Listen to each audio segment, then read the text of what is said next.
Well, hello there. It's been a long time since I've last made a video about the Model A, and I know loads of you are expecting, well, when is the engine done already, and as of right now, I cannot tell. Still, I would like to give you an update on where I stand. I've been doing a couple of smaller things to the car, and, well, I'm hesitant to do any engine building gossip, but still I would like to give you a small insight on what's been going on with the engine in itself within the last 6 months.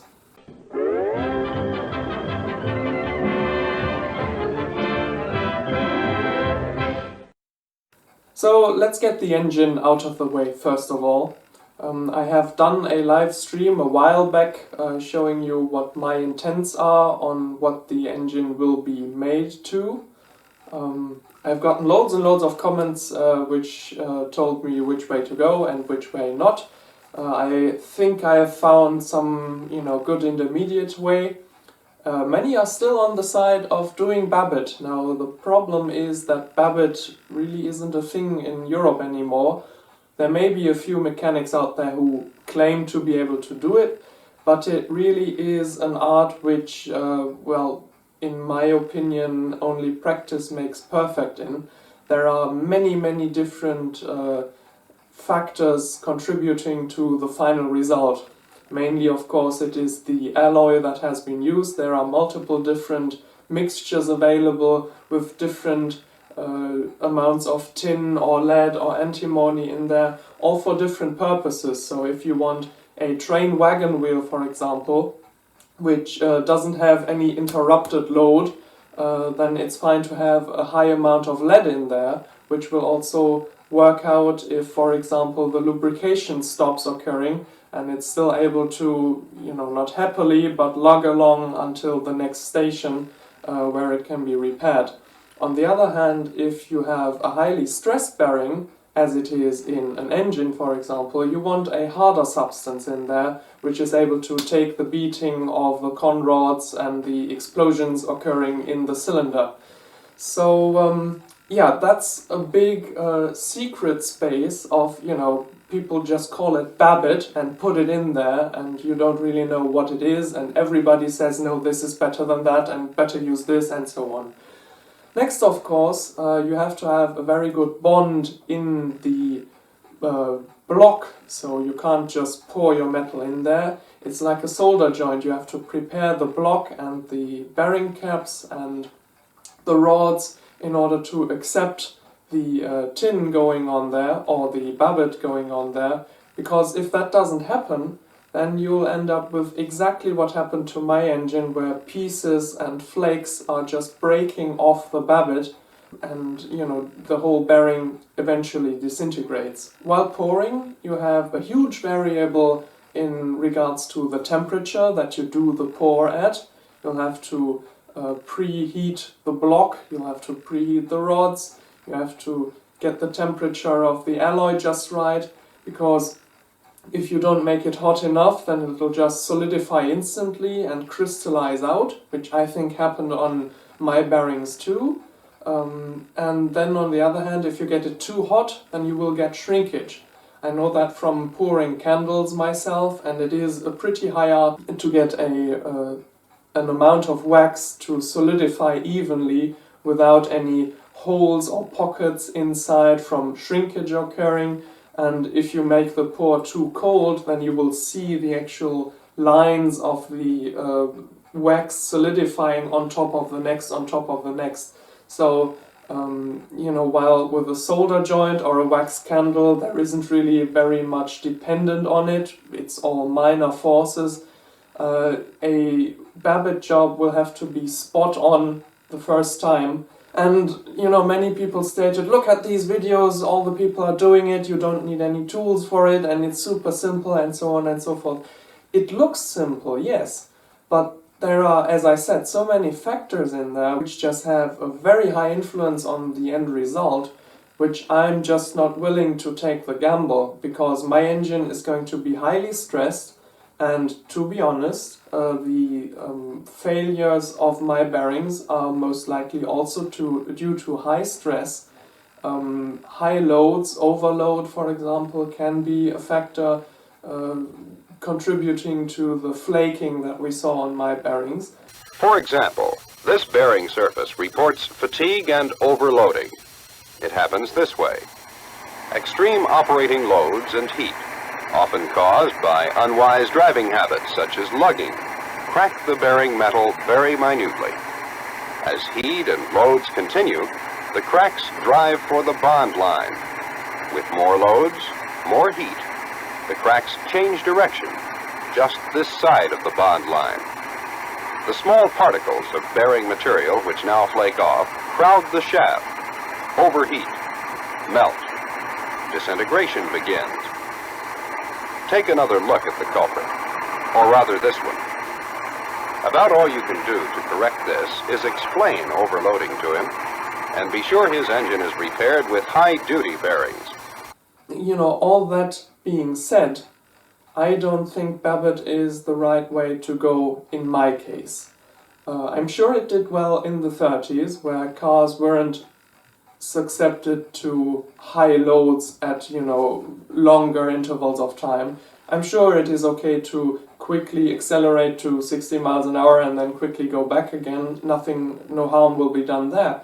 But if you sustain those speeds for long intervals, I've been going hours and hours doing 50 miles an hour, and that probably was simply too much load on the bearings. So that basically is the reason why I'd chosen inserts. Which brings me to the next point. In order to get the block to accept insert bearings, you will have to have it machined.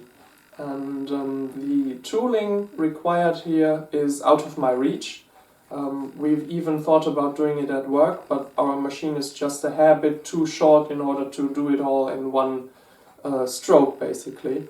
And I'm, again, not willing to take a gamble here, because if those 3 bearings aren't perfectly in line, then you've basically ruined your block, and there is always going to be room for bearing failures at any point in time, which I just don't really want to get myself into. I want to, have the block, assemble it, put it in the car, and be done with it.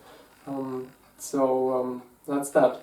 Another reason against the Babbitt and for the inserts is when my engine will be due for an overhaul again, which I see no reason why that shouldn't be the case. And you can tell me all about these will last forever and they'll last you a lifetime. No, they won't.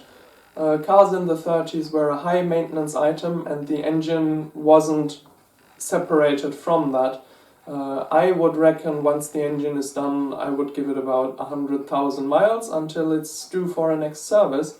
And should that be the case, then I am back to square zero again, should I have chosen Babbitt, because those guys that are right now capable of doing that kind of job will be dead in 30 years.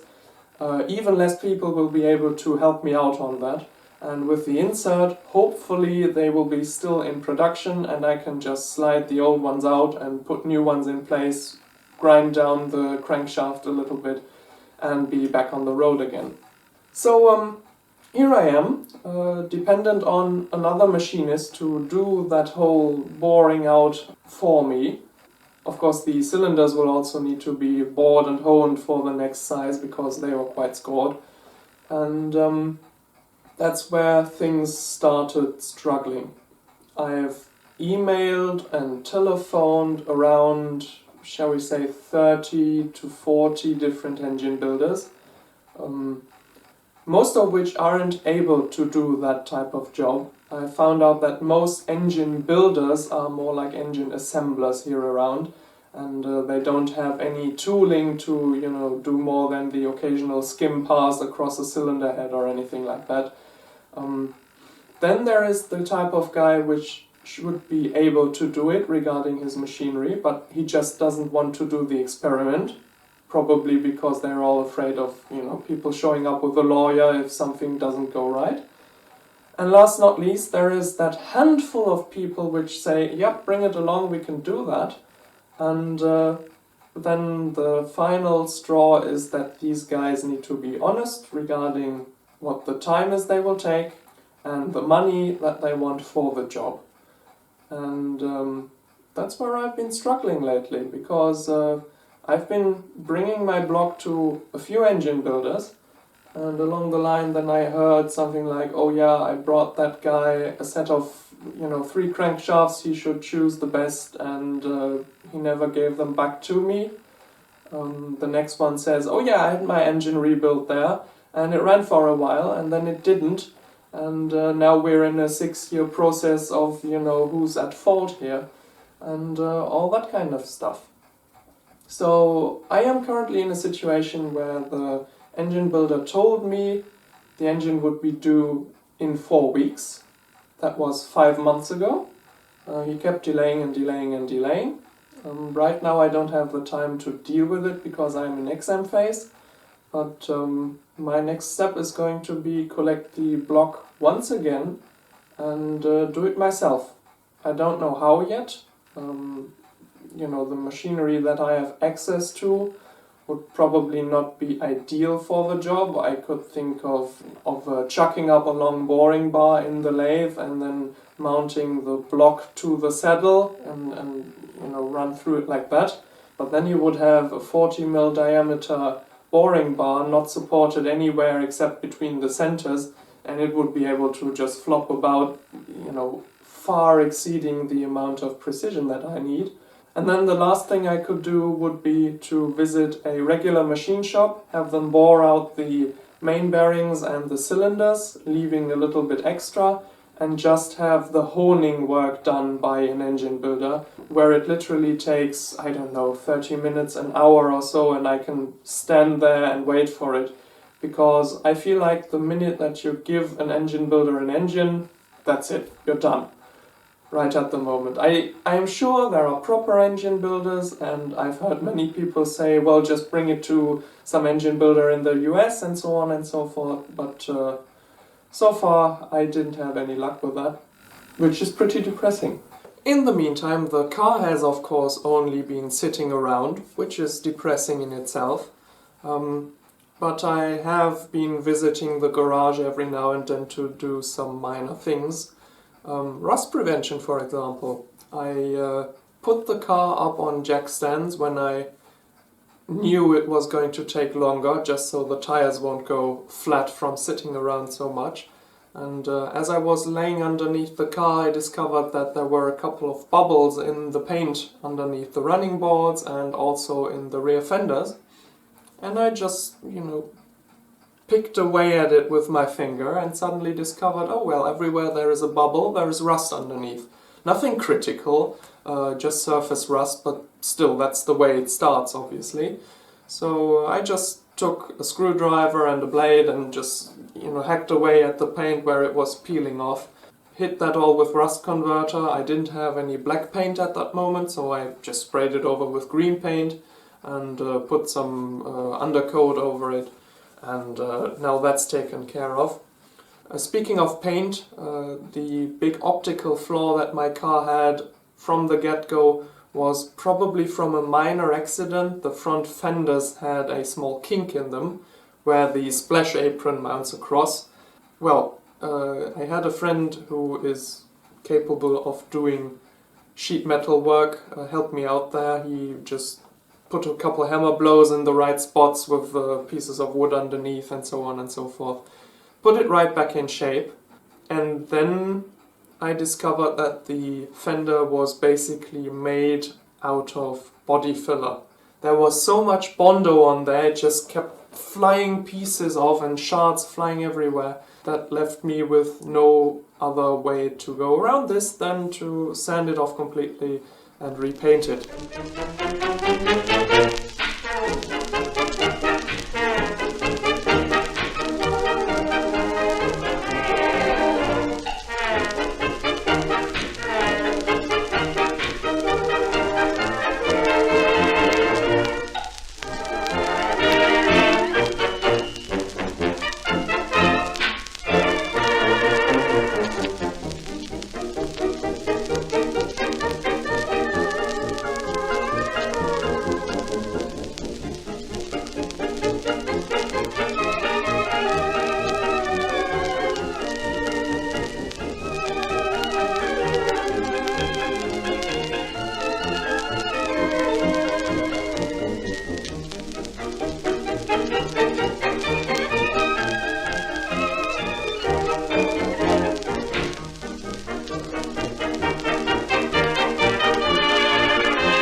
done that job 2 times.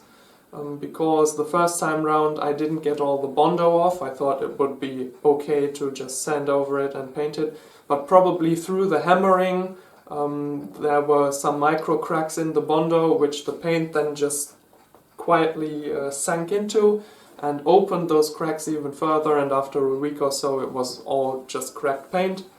So I went at it again and removed all the Bondo right down to metal. Gave it a couple of coats of spray paint, and now it looks pretty good actually. The same guy that helped me out with the fenders also helped me out with my radiator. Now this was a while back. At some point I decided to put distilled water into my radiator just to keep things from clogging up. The issue with that was that the radiator was clogged with pieces probably just in the right spots, which kept it from leaking, and over the time the distilled water dissolved all those clogs, and at some point then I had a pretty leaky radiator. I didn't notice that at first because I was driving in the rain and the car was wet anyways, and you know, the small puddle underneath the car may have just been from the previous day. Until I thought, well, I'm putting quite a lot of coolant into this car, topping it up every week or so. And yeah, that's where the same guy jumped in again and helped me solder that radiator shut.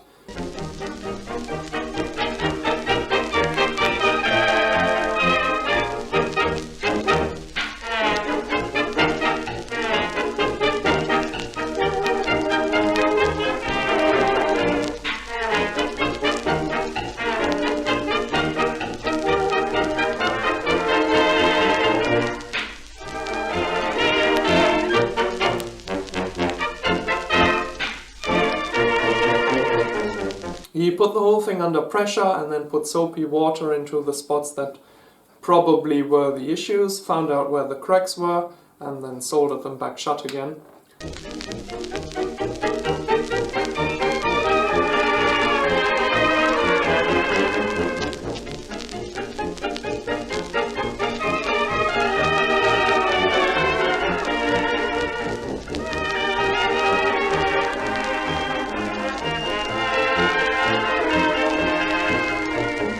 Regarding the radiator, I also discovered a way to possibly mimic a radiator shutter in a much simpler fashion. Why not use something like there is here in the back window, with sort of a detent, and once you pull it again, it just snaps back into place. It would of course require a rope or some kind of a cable instead of gear operation. Wouldn't look as neat, but I think if we use some kind of a weather-resistant linen here, that ought to work out. Now my question would be to you guys if there is some kind of a heavy-duty version of this, which has preferably a metal roller in the middle. I know this one is wood, and I certainly do not want plastic, but I think something like this, mounted in the right place, ought to work out just fine. I've also done a little bit of prep work on the engine. For example, I weighed the con rods out.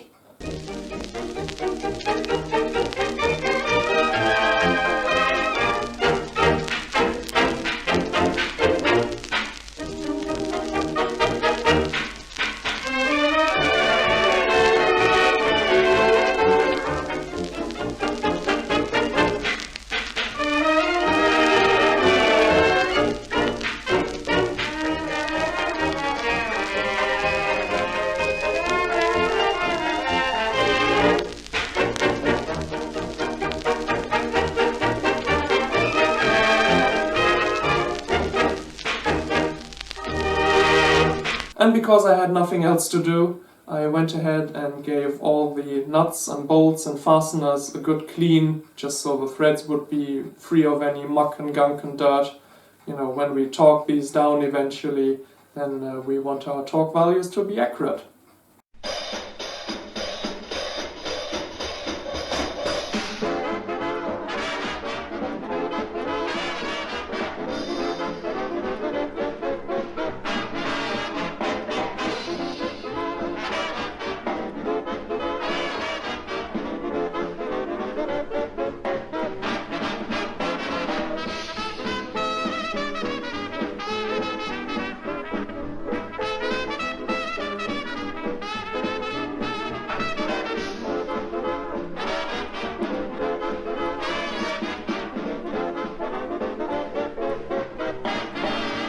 Most of the brush is now distributed along my workbench and the entire shop.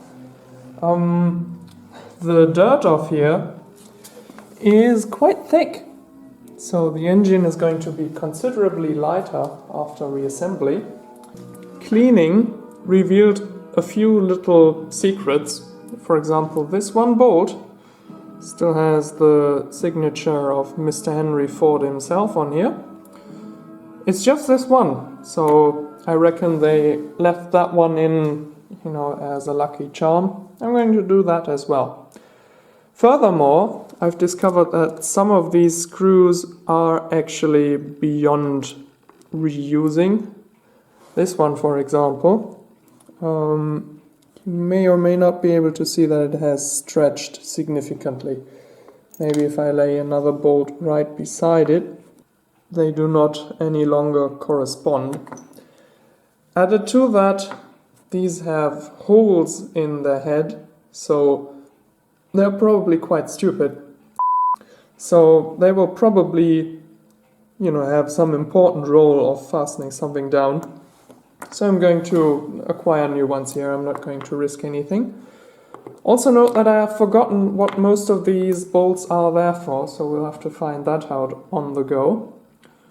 Welcome to inside the transmission.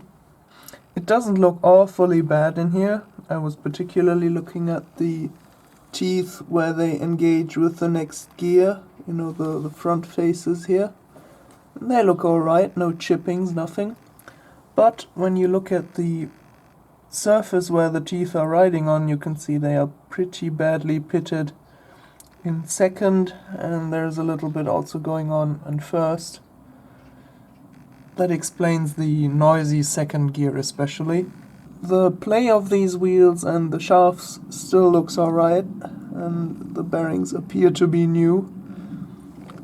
So, if you ask me, yes, sometime you could probably dig into this. But honestly, I've got bigger things to worry about right now. Shift forks, on the other hand, still are looking pretty good. I would suspect that somebody invested in a rebuilt shifting tower here. You gotta be lucky sometimes. And last not least, you may have spotted this little clock on my radio. This is going to eventually go into my car, and here's the story about that. When I fixed up that Speedo the other day, the owner gave me this as sort of a reward for it. It is a Westclock's auto clock from the 1930s. So if a Model A gives you that, then guess where it is supposed to go. It didn't work at first because the hairspring inside had a little twist. I didn't film it because there is way better videos with way better camera equipment that show how you are supposed to manipulate the spring into place so it doesn't rub anywhere. And well, I did that, got it back running again. Now it is running way too slow right now. And you can adjust it like any good clock, of course, in the back here. However, the adjusting lever is already all the way at the fast. So we're going to have to open it back up again and tweak it a little more until it shows the time that it's supposed to show. While I dig into this, let me say right up front that I am not by any means a clockmaker or watchmaker. I am merely a watch assembler. Tools I have are horrible, and if you want to see a pro doing this, then best skip this video and pretend like it never happened.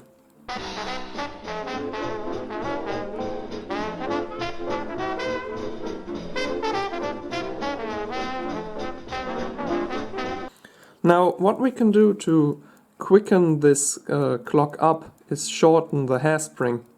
And we can do that by loosening this little pin here and pulling on the spring to effectively shorten the length that is in action. For example, by the amount that it would take to move this pointer from here to here. And what's then going to happen is the amplitude left to right is going to shift. So then we're going to have to take the balance staff out and move the spring on its post.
Well, that's all I can tell you about the Model A for now. I know it's probably not the news you've been expecting. It's not the news I wanted to hear either, but that's the way it is right at the moment. I'm hoping to be back on the road soon again. The point I was probably trying to make with this video is that I cannot tell you when. Many people have asked how about it and how far are you and how far are you. Well, if I forwarded all the promises that I have been told about when my engine would be finished, then by now you would probably not be able to believe a word I say about it. And so I decided to just say nothing, which probably was a little bit too little, but maybe you now have a little bit more insight and a little deeper understanding of the situation that I'm in at the moment. Anyways, I'm keeping my fingers crossed, and see you guys next time, hopefully before the Model A decides to hatch in the garage. Bye.